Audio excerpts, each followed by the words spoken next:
A 74-year-old man has gone on trial accused of murdering a woman whose body was found in a wooded area in Cork 42 years ago. Noel Long, with an address at Malbawn in Passage West in County Cork, is charged with the murder of Nora Sheehan, a 54-year-old woman whose body was found by forestry workers 6 days after she went missing in June 1981.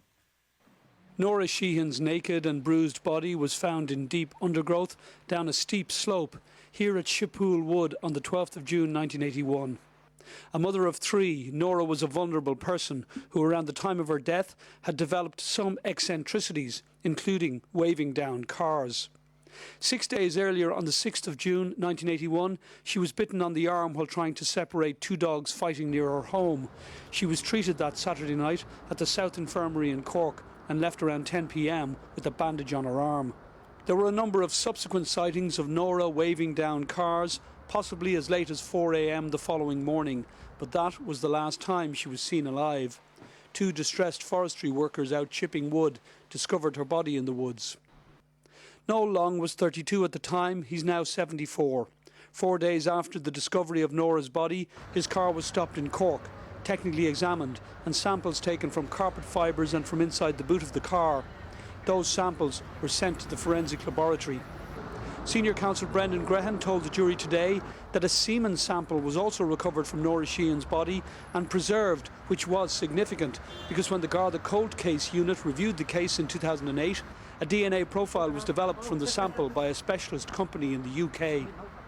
The jury was also told today that 9 years later, material obtained from Noel Long matched the semen sample recovered from Nora Sheehan's body, and that the statistical possibility that it originated from someone else was 1 in 20,000. Noel Long has pleaded not guilty to the murder of Nora Sheehan 42 years ago.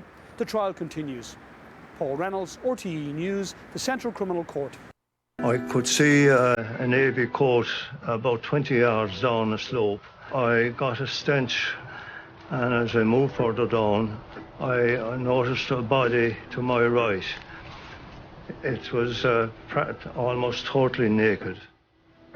How her body got to the woods 15 miles from her home in the city suburb of Ballyphehon and how long it had lain there are the main questions for the Gardaí.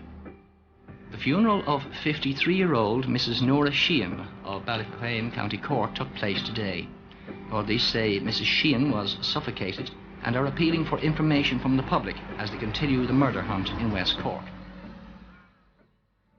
This has never happened before in an Irish murder case. It's taken 42 years from the time of this murder for a jury to reach a verdict. The victim, Nora Sheehan, was aged 54. She was missing for 6 days before her naked body was found in a wood 26 kilometres from where she was last seen alive. And it took more than 4 decades for a case to come before the Central Criminal Court. The body, it was lying mainly on its right-hand side. The head itself was covered in clothes. The hands were held out in front as a pair of, they were out in front of the head area. So that like as if it was rigor mortis, you know. This is a story of advances in DNA, a story of a determination by cold case detectives, despite lost exhibits, missing paperwork, to get justice for Nora Sheehan, a woman originally from a rural part of County Cork, but later a resident of Cork City, and to get answers for her family and her community. The jury has been told that because of the passage of time in this case, a number of witnesses who would have been called are now dead, and other witnesses who will attend are in their 80s and 90s. On trial, Noel Nathaniel Long, 74 years old from Cork City, who was on bail for the duration of the trial. He travelled from Kent train station Cork to Houston station Dublin for the duration of the case. Originally from Ballycorreen on the south side of Cork City and more recently living in Passage West, Noel Long was 32 years old when Nora Sheehan was murdered in 1981. Courtroom number 6, sitting as the Central Criminal Court, was packed for today's opening statement by prosecuting barrister Brendan Grehan. Two of Nora Sheehan's sons were in court. They cried as the barrister told the jury Nora Sheehan's family was there. At Innishannon, a retired garda tells me of his clear memories of being alerted to a shocking discovery close to here on a Friday afternoon in June 1981. John O'Sullivan was the only garda working in the local station. 2 forestry workers, John Collins, 47, age 47, and Denis McSweeney, age 57, called to the station. John Collins said they were after finding something and it didn't look too good at all. It was a body. In an era before the use of even walkie-talkies, John asked his wife Rose to come with him as he went with the forestry workers to examine what they had found. In off the road between Innishannon and Kinsale, Shippool Wood.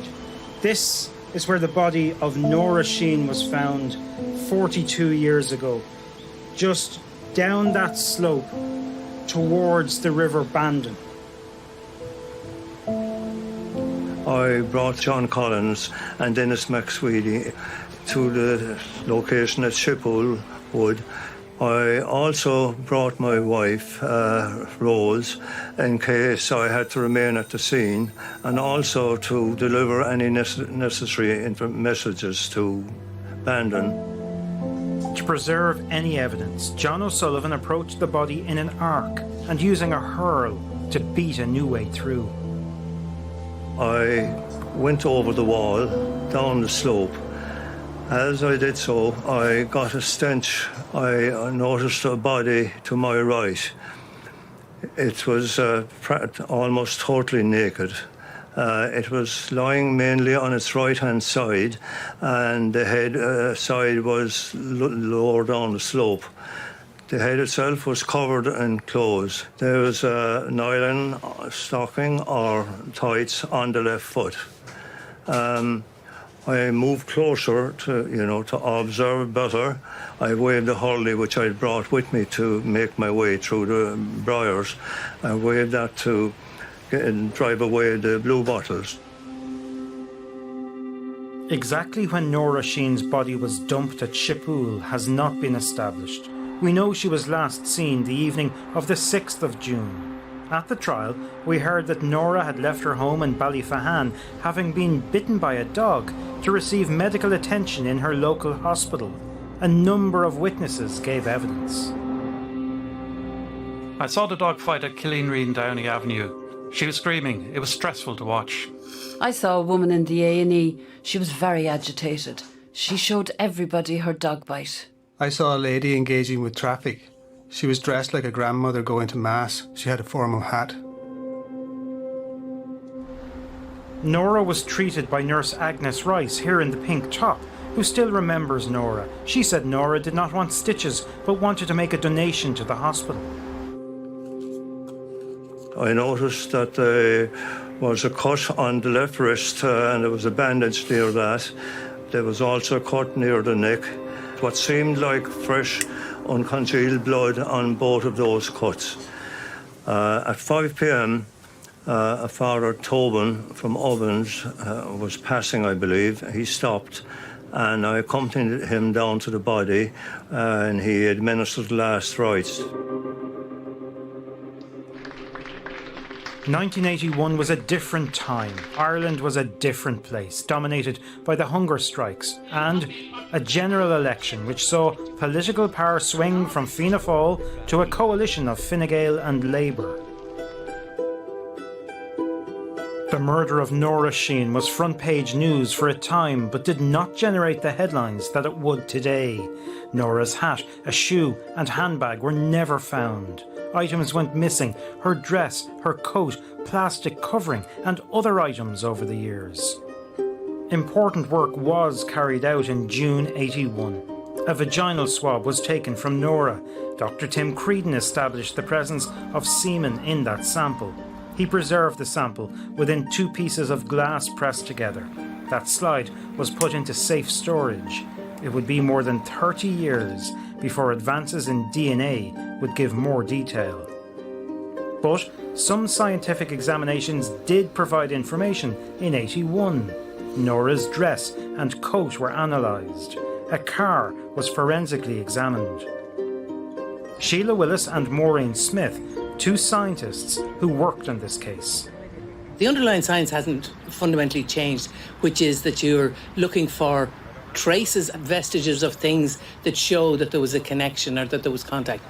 Back in 81, as a forensic biologist, one area of work that I covered was that of fibres and textile fibres. Way back, textiles were cotton or wool, and even though then there was a progress into man-made and altered fibres, the bulk of that kind of work stayed with the biologist. Sadly, an investigating Garda died in 81, and the local pathologist died suddenly 2 months after he had examined Nora's body. 1969, I started in the laboratory with Dr. Coakley. I actually remember that case very well of Nora Sheehan. In court, we heard Nora was a countrywoman who married James and went to live in Cork City. They had 3 children. Her son James, who was then 23, described his mother in court. He said she would talk to everybody. He said she had worked in a psychiatric hospital and had suffered a fall.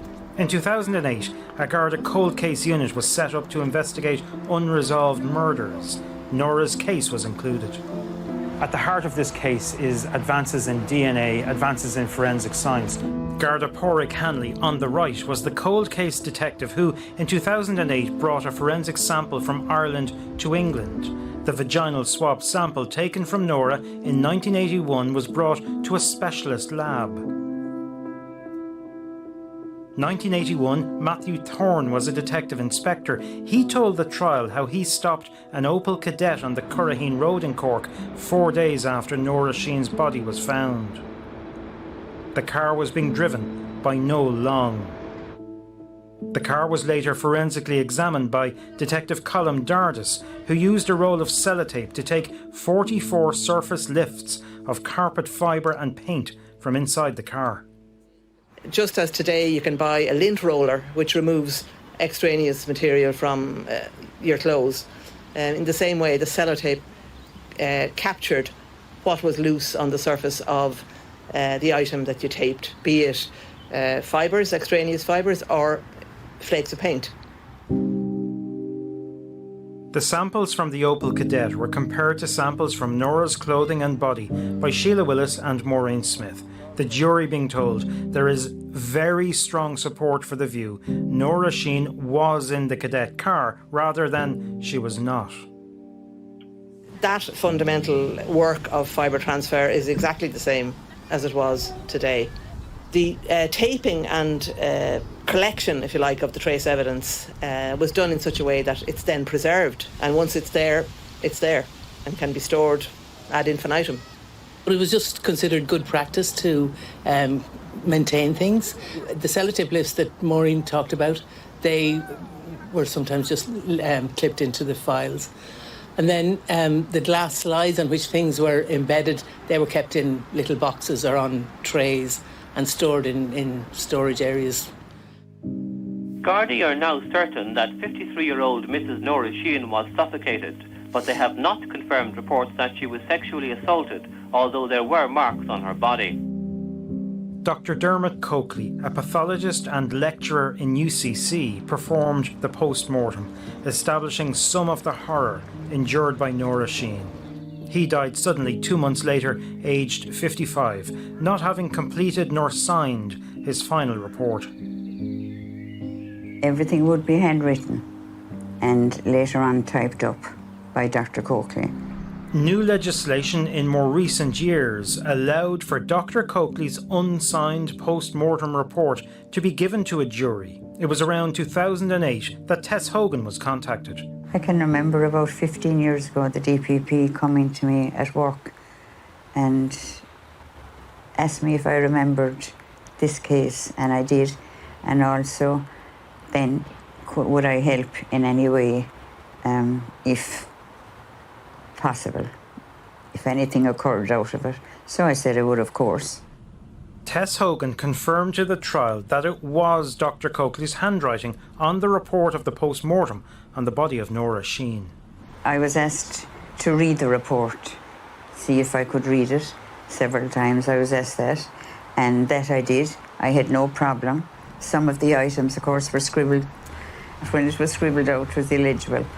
I had no problem reading Dr. Coakley's writing. I was very, very used to it because of the reporting in the laboratory.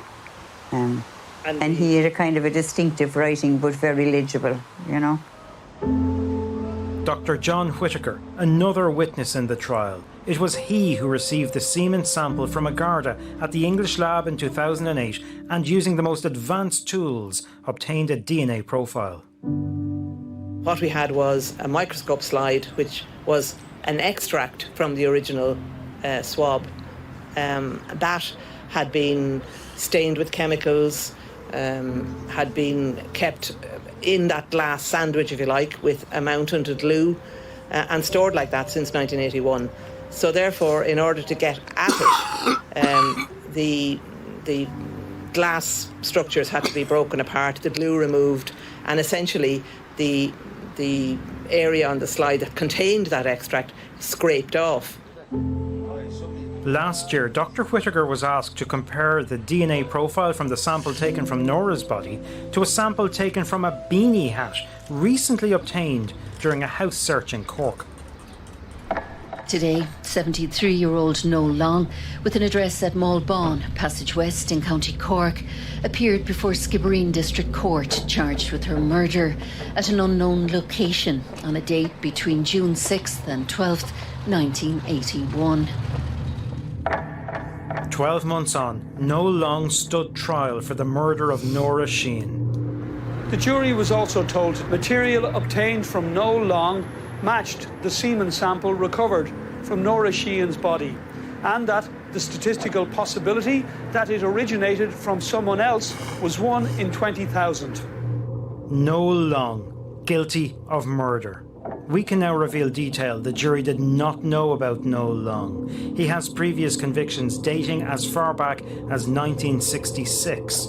A conviction for threatening behaviour towards a family member. And a decade ago, he was convicted of attacking a man with an iron bar.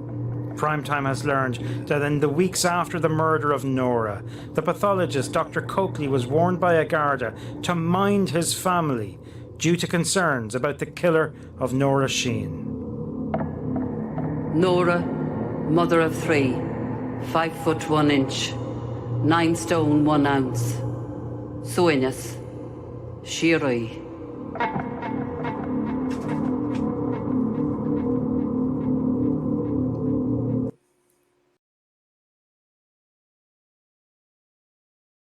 The cold case review has resulted in the oldest prosecution for murder in Irish legal history. There were tears, hugs and sighs of relief today following a long wait of 42 years for justice to be served, the state now successful in pursuing the oldest murder prosecution in the history of the state. After 74-year-old Noel Long from Malbon, Passage West in County Cork was jailed for life for murder. The investigation into the disappearance and murder of 54-year-old Nora Sheehan was reopened in 2008.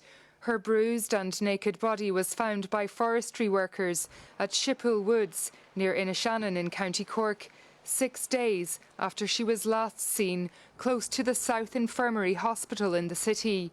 Her family, who'd reported her missing, described her in court today as a much-loved daughter, sister and mother to 3 precious boys. In a victim impact statement, they described her as a quirky, feisty and glamorous woman, the pain and cruelty of her death having carried through the generations, whilst the man responsible, seen here during his trial, had lived his life without accountability. Today, Nora Sheehan's granddaughter thanked Gardaí, the prosecution team and their local community for their support. We thank each member of the jury. Finally, we wish to thank the people of Ballyhan who have always supported us. Today's prosecution relied on a sample of semen taken from the victim's body in 1981, which was matched to DNA from a beanie hat obtained from Noel Long just 2 years ago. Nora Sheehan's family say that they hope that today's prosecution will give hope to others who have lost loved ones in cold cases. And Gardaí say they will now continue to investigate further historical crimes. We thank our family and we think of them today and how they have waited for justice for the past 42 years. This case proves that historical crime can be brought to a successful conclusion even after a prolonged period. Gardaí are now calling for anyone with information that could assist in any other unsolved cold cases to contact their local Garda station or the Garda confidential line. Eleanor Byrnehill, RTE News at the Central Criminal Court. Well, earlier I spoke to Primetime's security correspondent Barry Cummins. He's been following this cold case investigation since it began 15 years ago. Ray, Noel Long has 31 previous convictions, the earliest dating back to 1966. He was well known to Gardaí in June 1981. They stopped his car 4 days after the body of Nora Sheehan was found at Shippool Wood. When they searched his car, they found fibres and other material which was later matched to material found in the clothing of Nora Sheehan, clothing which had been found beside her body. But the pathologist in this case died suddenly in 1981, and the DPP decided not to pursue the case any further at that time. In more recent years, legislation was introduced to allow for the post-mortem examination report to be given to a jury if ever there was a trial. A number of items went missing down the years relating to this case, items of potential evidence. But one item which was kept safe all those years, a semen sample recovered from the body of Nora Sheehan. And in 2009, at a specialist lab in England, a DNA profile was generated from that sample. And just 2 years ago, that sample was matched to the DNA profile of Noel Long. Noel Long was on bail for all of this trial. He arrived at court a free man today. Tonight, he's in custody on the first night of a life sentence for a murder committed 42 years ago. To talk about Nora. Sadie, if I could ask you first, what are your feelings now after last Friday and the verdict, a guilty verdict in the Central Criminal Court? What are your thoughts? I thank God for it because it's gone on so long. This family has spent 42 years praying that that day would come. We cried a lot for a couple of days, but we'll get through it. I gave her peace, I gave my father peace, but I gave the family peace. Tell me about Nora. What was Nora like? Believe it or not, Nora was Nora. She was her own individuality. Yeah, she had her own individuality, but you know, she had a love for animals and she liked to see kids happy and she liked to, you know, she liked to go for a walk. No, I've got very fond memories of her and that's something that nobody can take away. Yeah. I can remember when she met Jimmy because she was lodging in his house with his sister. Oh, she was first kind. Even back then, if a neighbour died or anything like that around the place, she'd always go to the homes and lay them out. It was what she bought from the country with her to the city.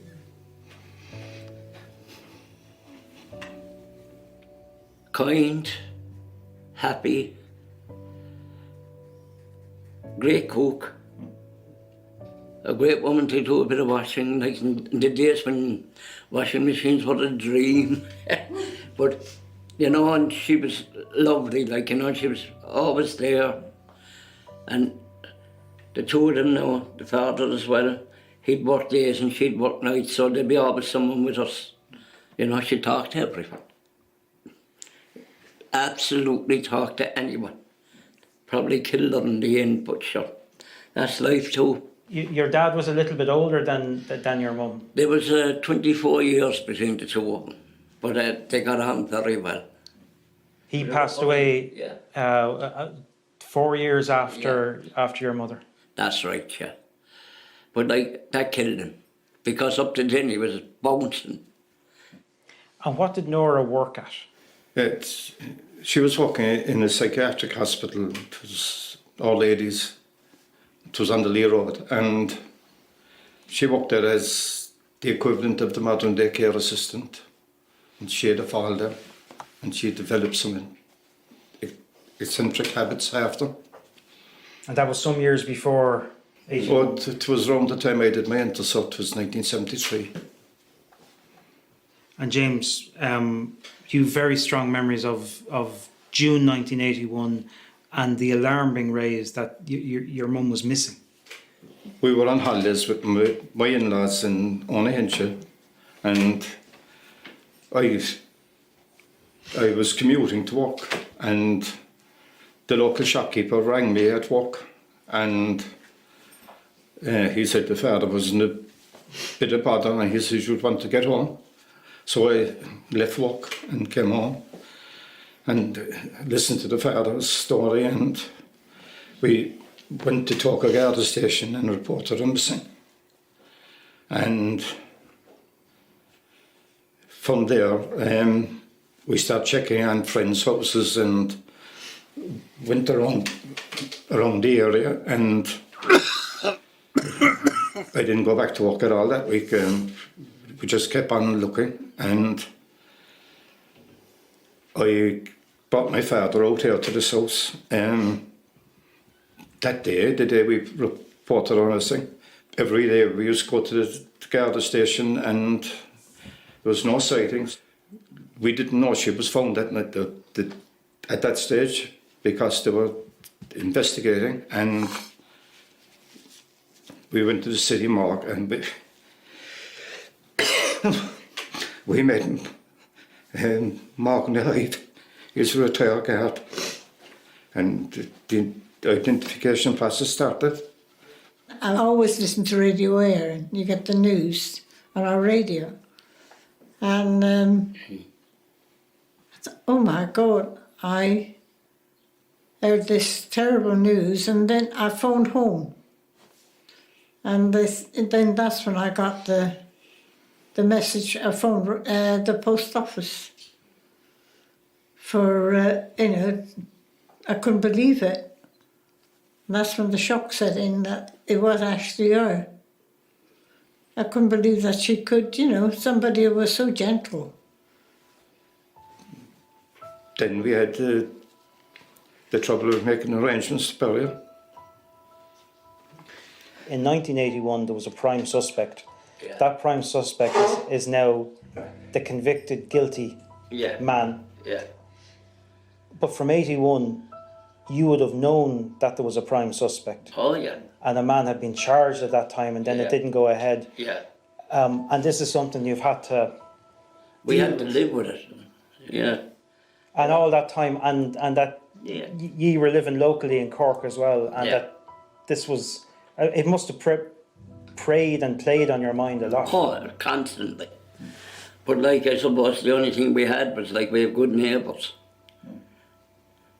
And we all grew up together. And everyone was there for everyone else anyway. Only for that we wouldn't be surviving at all. You know? At that time, I was just married. I had a pregnant wife. Yeah.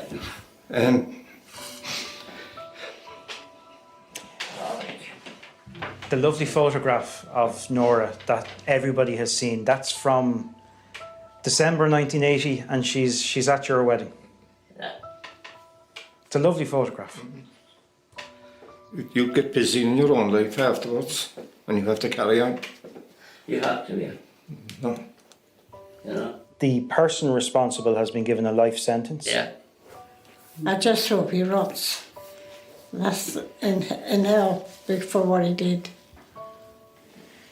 What's your feeling after the verdict last week? What are you thinking now? A big relief. Everyone's hoping it come. I noticed as well that Gardaí were there, including Gardaí who would have worked on the case in 1981. Yeah. They were there last week as well. They were, yeah. But they wanted it as well. Their attitude was, our life isn't fulfilled till this is over. And some people would say, Like some of the girls in the 80s and 90s, like, and they were living for this day. You know? The gratitude that we have for the investigators, Brendan Graham and his team, the whole lot, it is unaccountable. Well, that's what we're hoping that. Like we do, yeah. Some good will come out of it. Yeah. That people will realise that, you know, if they speak out, they don't have to be afraid. That is what I believe anyway. And I'm hoping, you know, please God, that there is some good coming to somebody else, that they can get the relief that we have. Like every single piece of information helps. It's never too late to get justice for your loved ones. It's just what happened to her is every woman's nightmare. It really is. It really tells me, you know, we're a cruel world sometimes. It is that something like that could really happen. But please God, she rest in peace.